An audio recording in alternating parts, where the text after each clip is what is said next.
सर्वेभ्यो नमो नमः। भवतां श्रमेषाम् आदरणीयानाम् आचार्यचराणां गुरुजनवृन्दानां काव्यामृतम् इत्यस्मिन् आमुखपटले हार्दं स्वागतम् अभिनंदनं च वर्तते।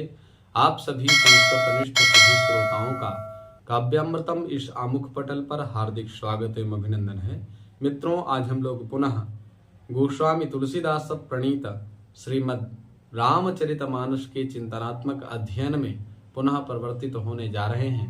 पूर्व दिवसों में हम लोगों ने श्रवण किया था कि भगवान श्री रामचंद्र जी को महाराज दशरथ भोजन के लिए बुलाते हैं, लेकिन राम जी अपने बाल समाज का परित्याग करके दशरथ जी के पास नहीं आते हैं। इसका कारण भी भक्तों के द्वारा नाना प्रकार से निरूपित किया गया है। प्रथम कारण इसलिए भगवान नहीं आए क्योंकि महाराज दशरथ एक राजा की हैसियत से, इसमें गोस्वामी तुलसीदास जी वर्णन करते हैं, भोजन करता बोल जब राजा नहीं आवत तजी बाल समाजा। जब एक राजा अपने अनुशासनात्मक प्रणाली के द्वारा माने अपने गर्वान्वित भावना से प्रभु को बुलाने की चेष्टा करता है, तो ऐसी परिस्थिति में भगवान कभी उस व्यक्ति के सामने नहीं आते। यद्यपि राजा दशरथ दसों इंद्रियों को जीत लेने वाले हैं, तथापि यदि गर्व है तो भगवान कोसों दूर रहते हैं। राजा बुला रहे हैं, एक भक्त बुलाए तो भगवान दौड़े दौड़े आ जाते हैं। भगवान नहीं आए क्योंकि दशरथ जी एक राजा की हैसियत से राम जी को बुला रहे थे, प्रथम कारण। द्वितीय कारण, जब दशरथ जी ने भोजन के लिए बुलाया तो केवल बालक समझ करके अपने बालक को, केवल प्रभु श्री रामचंद्र जी को ही बुलाया, अन्यों को नहीं बुलाया।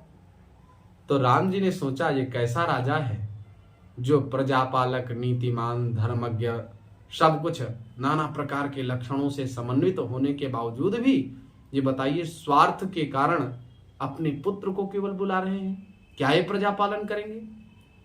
इसलिए भी राम जी नहीं आए। तीसरा कारण, राम जी के जो सखा हैं उन सखाओं को दशरथ जी नहीं बुला रहे हैं, तो राम जी अपने बाल सखाओं को, अपने भक्तों को छोड़ करके अकेले पालें, ये मर्यादा है नहीं। हमारे प्रभु तो मर्यादा पुरुषोत्तम है, इसलिए भी राम जी नहीं आए। चौथा कारण, जब भोजन पा रहे हैं तो उन्हें ध्यान आया कि कागभूषुंडी जी महाराज दर्शन के लिए आए हुए हैं, और कागभूषुंडी जैसे भक्त द्वार पर आए और भक्तों को बिना पवाए प्रभु श्री रामचंद्र जी पाले, ये हो नहीं सकता। इसलिए भी राम जी ने दशरथ जी की बात नहीं मानी। अंततो गत्वा भगवती कौशल्या जी गईं और उनको राम जी को पकड़ के ले आईं।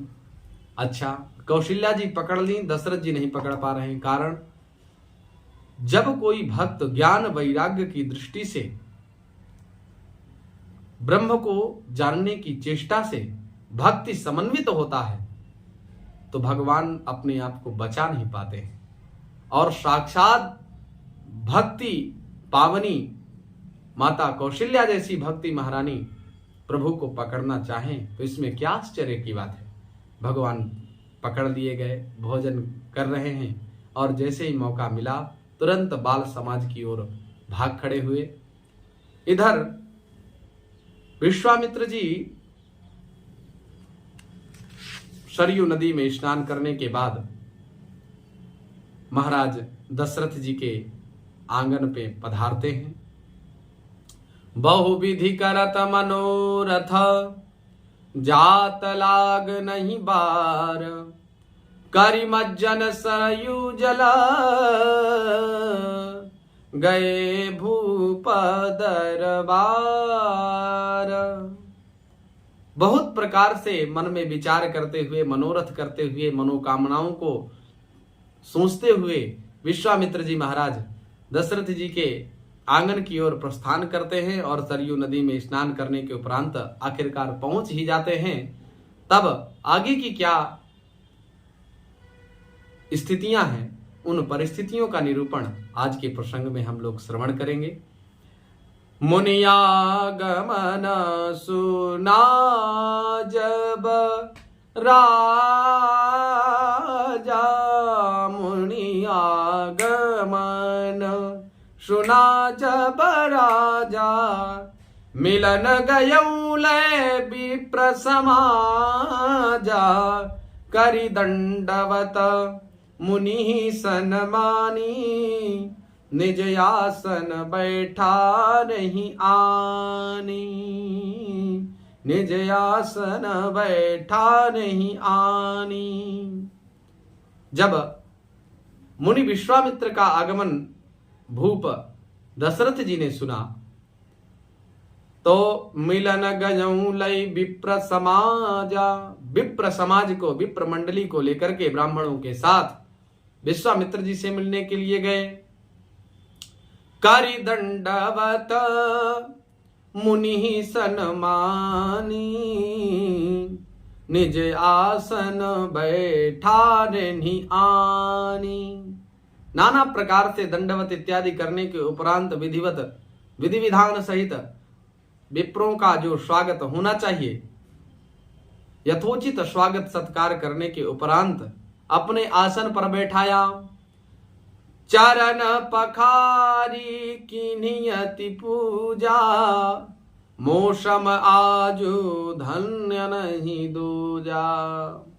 विविध भांति भोजन करवावा, मुनिवर हृदय हरसयति पावा। चरण पखारी किन्हियति पूजा।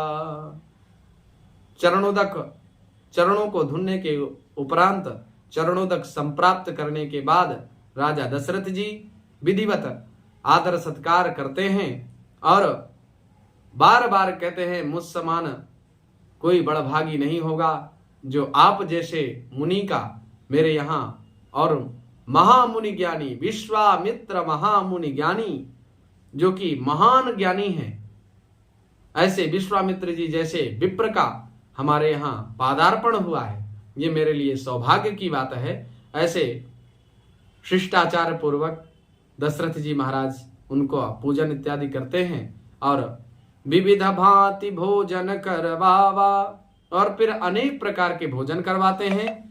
मुनिवर हृदय हरसयति पावा, जिससे मुनिवर विश्वामित्र जी का हृदय अत्यंत प्रफुल्लित हो जाता है। पुनि चरणनि मेले सुतचारी, राम देख मुनि देह विसारी।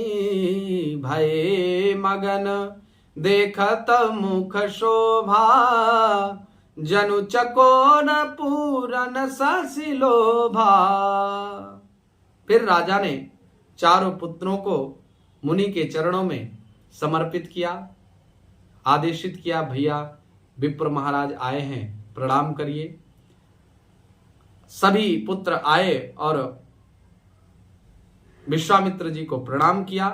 राम देखी मुनि देह विसारी, राम जी के भव्य स्वरूप को देखने के उपरांत विश्वामित्र जी अपने तन की सुधि भूल गए।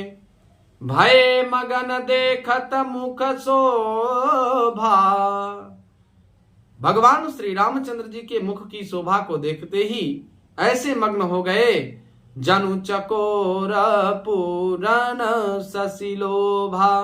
मानो चकोर पूर्ण चंद्रमा को देख करके आकृष्ट हो जाता है, उसी प्रकार से विश्वामित्र भी पूर्ण काम श्री राम लोकाभिराम श्री रामचंद्र जी के चित्त में बसी प्रतिमूर्ति को देख करके आनंदित हो गए, तन की शुद्धि भूल गए। तब मन हरसी वचन कहराऊ, मुनि अस कृपा न कीन्यु काऊ। क्यों कारण आगमन तुम्हारा, कहूँ सो करत न लाऊ बारा, कहूँ सो करत न लाऊं बारा।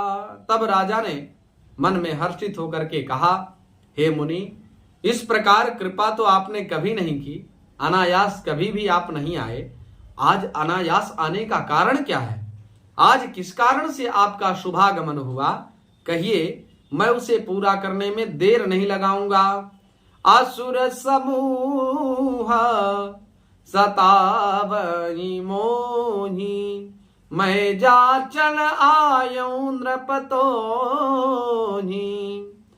अनुज समेत देहु रघुनाथा, निशिचर बध मैं होब सनाथा। असुर समूह सतावहि मोहि, असुरों का जो समूह है, मारीच सुबाहु आदि जो दैत्य हैं, इन दैत्यों की भयंकर सेना से हम बहुत प्रताड़ित हैं। और मैं जाचन आयौ नृपतोहि, मैं आपसे कुछ याचना करने के उद्देश्य से आया हुआ हूं। क्या चाहिए महाराज? अनुज समेत देहु रघुनाथा, निशिचर बध मैं होब सनाथा। अनुज के साथ, छोटे अनुज लक्ष्मण जी के साथ श्री रामचंद्र जी को मुझे दे दीजिए, ताकि उन असुर समूहों का निर्मूलन हो सके। अब दशरथ जी बिल्कुल सहम गए। ठीक इसी प्रकार की विद्यार्थियों की भी परिस्थितियां होती हैं। जब गुरुकुलीय परंपरा में चतुर्वादन, ब्रह्म बेला में स्नान इत्यादि करना होता है और बालक अपने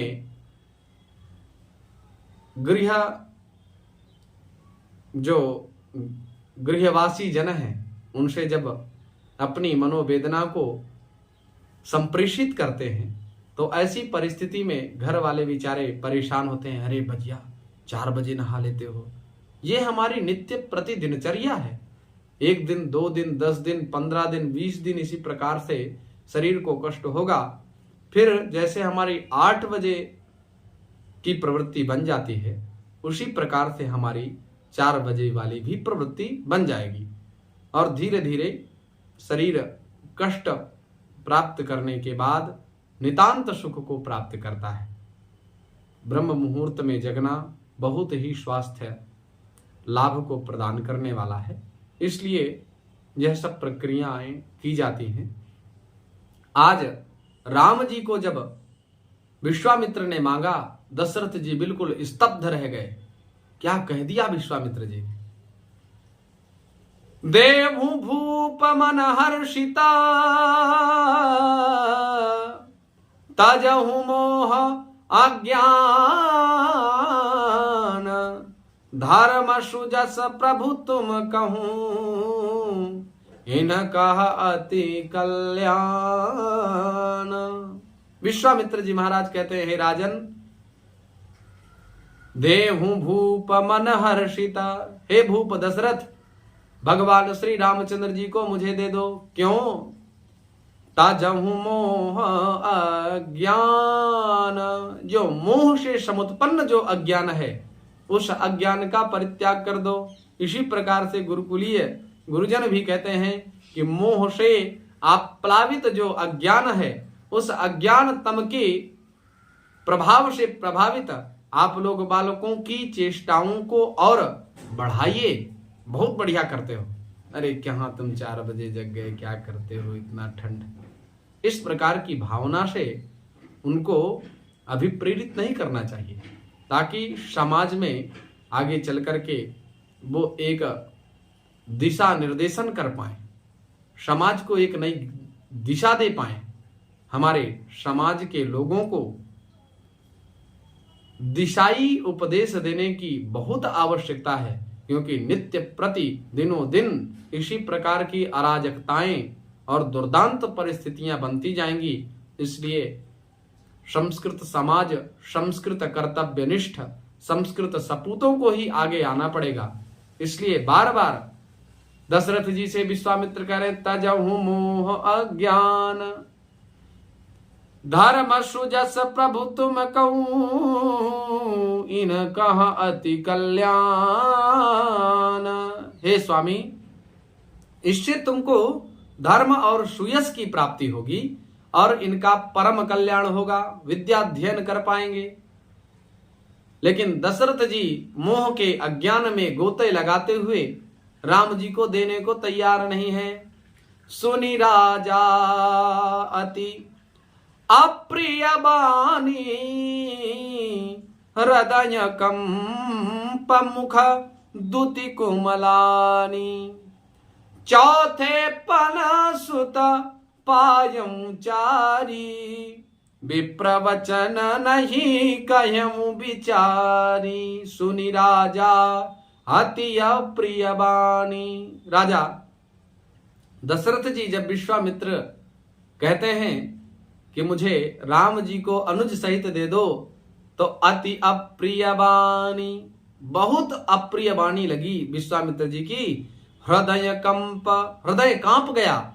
मुख द्युति कुमलानी, मुख की कांति फीकी पड़ गई।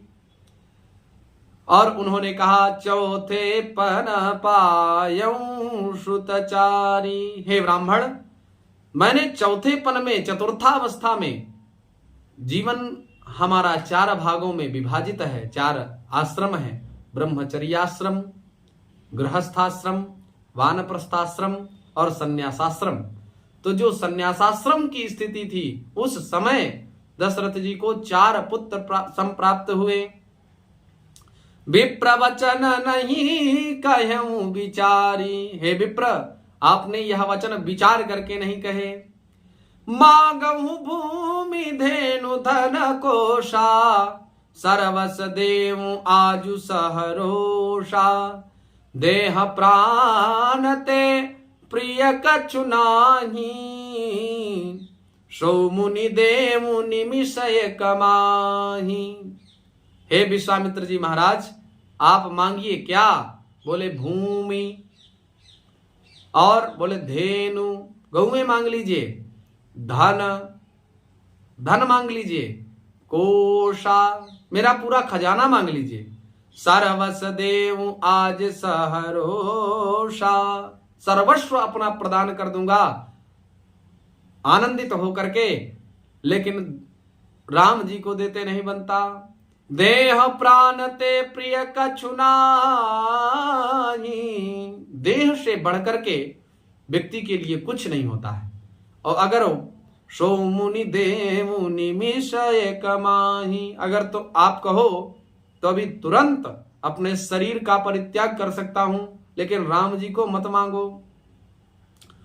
सब सुत प्रिय मोहि प्राण की नाई, राम देत नहीं बनाई गोसाई, कह निशिचर अति घोर कठोरा, कह सुंदर सुत परम किशोरा। सभी पुत्र मुझे प्राणों के समान प्रिय हैं। सब सुत प्रिय मोहि प्राण की नाई, राम देत नहीं बनई गोसाई। और लेकिन राम जी अति प्रिय हैं और राम जी को देते नहीं बनता।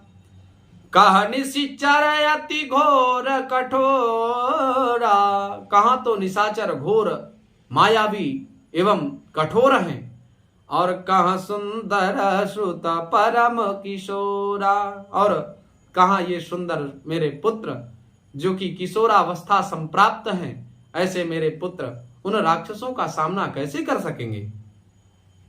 सुनेन्द्र पगिरा प्रेम रस सानी, हृदय हरस माना मुनि ज्ञानी, तब वशिष्ठ बहुविधि समझावा, तब वशिष्ठ बहुविधि समझावा, नृप संदेह नाश कह पावा, तब वशिष्ठ बहुविधि समझावा। सुन नृप गिरा प्रेम रस सानी, प्रेम रस में सनी हुई राजा की वाणी सुनकर के ज्ञानी मुनि विश्वामित्र का हृदय बड़ा हर्ष से आनंदित हो गया। तब वशिष्ठ जी ने बहु प्रकार से दशरथ जी को समझाया, जिससे राजा का संदेह नष्ट हो गया। अति आदर दो तनय बुलाए, हृदय लाई बहु भांति सिखाए। मेरे प्राण नाथ सुत दो, तुम मुनि पिता आनी नहीं को। राजा ने बड़े ही आदर से दोनों पुत्रों को बुलाया और हृदय से लगा करके बहुत प्रकार से उन्हें शिक्षा दी। फिर कहा, हे नाथ, ये दोनों मेरे पुत्र प्राण हैं। हे मुनि, अब आप ही इनके पिता हैं, दूसरा कोई नहीं। सौंपे भूप ऋषि सुत, बहुविधि देई आशीष। जननी भवन गए प्रभु, चले नाई पद शीश। राजा बहुत प्रकार से आशीर्वाद प्रदान करके पुत्रों को ऋषि जी के साथ विदा करने के लिए आदेशित कर देते हैं। फिर प्रभु माता के महल में गए और उनके चरणों में सिर नमा करके चले। पुरुष सिंह दो वीर, हरसि चले मुनि भय हरन। कृपा सिंधु मति धीर, अखिल विश्व कारण करन। पुरुषों में सिंह रूप दोनों भाई राम लक्ष्मण मुनियों का भय हरने के लिए प्रसन्न होकर के चले। वे कृपा के सिंधु, धीर बुद्धि, मति धीर, अखिल विश्व कारण करन। संपूर्ण विश्व के कल्याण को करने के लिए रामचंद्र जी चल पड़े। अरुण नयन उरा बाहु विशाला, नील जलज तनु श्याम तमाला। कटिपट पीत कसे बर भाथा, रुचिर चाप सायक दुहु हाथा। भगवान के लाल लाल नेत्र हैं, विशाल वक्षस्थल और विशाल भुजाएं हैं। नील कमल और तमाल वृक्ष की तरह श्याम शरीर है। कमर में पीतांबर पहने हुए हैं, सुंदर तरकस कसे हुए हैं। दोनों हाथों में धनुष बाण सुशोभित हो रहे हैं। श्याम गौर सुंदर दो भाई, विश्वामित्र महानिधि पाई। प्रभु ब्रह्मण्य देव मैं जाना, मोहि नित पिता तजऊ भगवाना। श्याम और गौर वर्ण के दोनों पाई परम सुंदर हैं। विश्वामित्र जी को जैसे महान निधि संप्राप्त हो गई हो, ऐसे आनंदित होकर के चले। वे सोचने लगे, मैं जान गया कि प्रभु ब्रह्मण्य देव ब्राह्मणों के भक्त हैं। मेरे लिए भगवान ने अपने पिता को भी छोड़ दिया। चले जात मुनि दीन दिखाई, सुनि ताड़का क्रोध करि धाई। एक ही बाण प्राण हरि लीन्हा, दीन जानी ते ही निज पद दीन्हा। मार्ग में चले जाते हुए मुनि ने ताड़का को दिखाया। ताड़का को जब प्रभु श्री रामचंद्र जी ने देखा और ताड़का जी ने जब राम जी को देखा, तो करी ताड़ सुनी ताड़का क्रोध करी धाई। जब उनको पता चला कि ये हमें मारने के लिए आए हैं, दैत्यों का समोन्मूलन करने के लिए आए हैं, तो ताड़का क्रोध में तमतमाती हुई आगे बढ़ी।